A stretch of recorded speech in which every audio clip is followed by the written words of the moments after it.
सबके महान आज पधारे श्री गुरुदेव भगवान।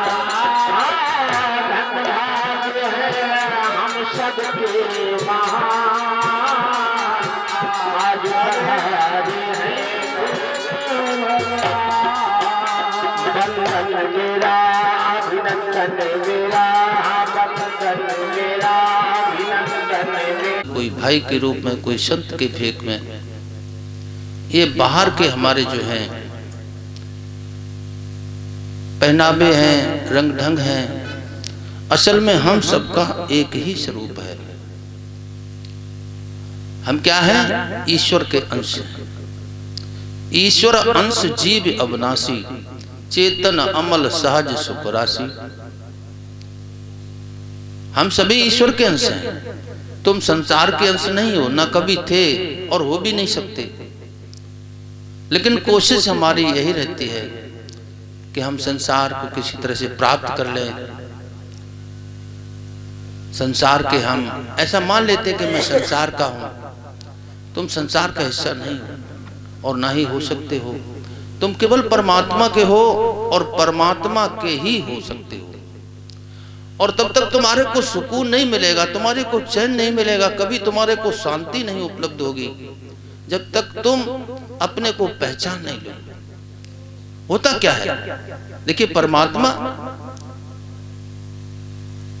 कुछ तो लोग हैं परमात्मा को मानते हैं, कुछ इनकार कर देते हैं कि हम नहीं मानते।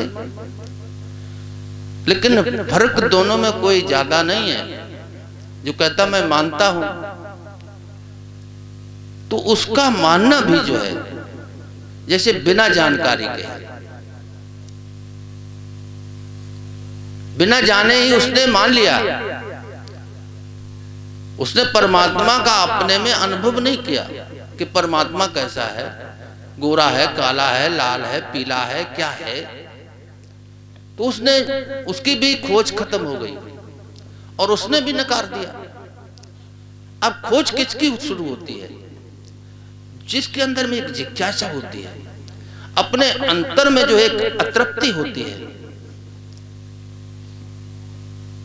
जो उसके अंदर से चाहना है वो उसको नहीं मिल पाती है। सब जगह देखता है, सुनता है और काफी कुछ उसने प्राप्त भी कर लिया संसार से, लेकिन फिर भी एक अंतर में जो है प्यास रहती है, एक अभीप्सा रहती है कि मेरे को ऐसा कुछ मिले, ऐसा कुछ मिले।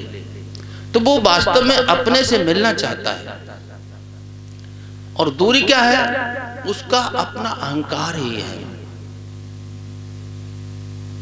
अहंकार जो है तमाम उसके भेद हैं, तमाम उसके रूप है, किसी को जात का, किसी को धर्म का, किसी को अपने पद का, किसी को अपने रूप का, किसी को विद्या का, किसी को अपने ज्ञान का ही अहंकार है। ये संत जानता है। ये झूठ मूठ का जो है तुमने जो मान लिया है, ये सब मन की मानता है। लोग न कहते, कोई कहता मैं बहुत क्रोधी है और मेरे को ये है, मैं ऐसा हूं, मैं लोभी हूं। तो ये मन की मानता है। इन मान्यताओं को तुम कब तोड़ सकोगे? एक मन की तुम्हारी भी सीमा है, कि परिधि है, उस परिधि के पार आपको मन, ये भी एक प्रकृति के ही दायरे में आता है। मन, चित्त, बुद्ध, अहंकार, ये करण, अंतःकरण, इन सबको कोई रोटेट कर रहा है। हम जिंदा हैं,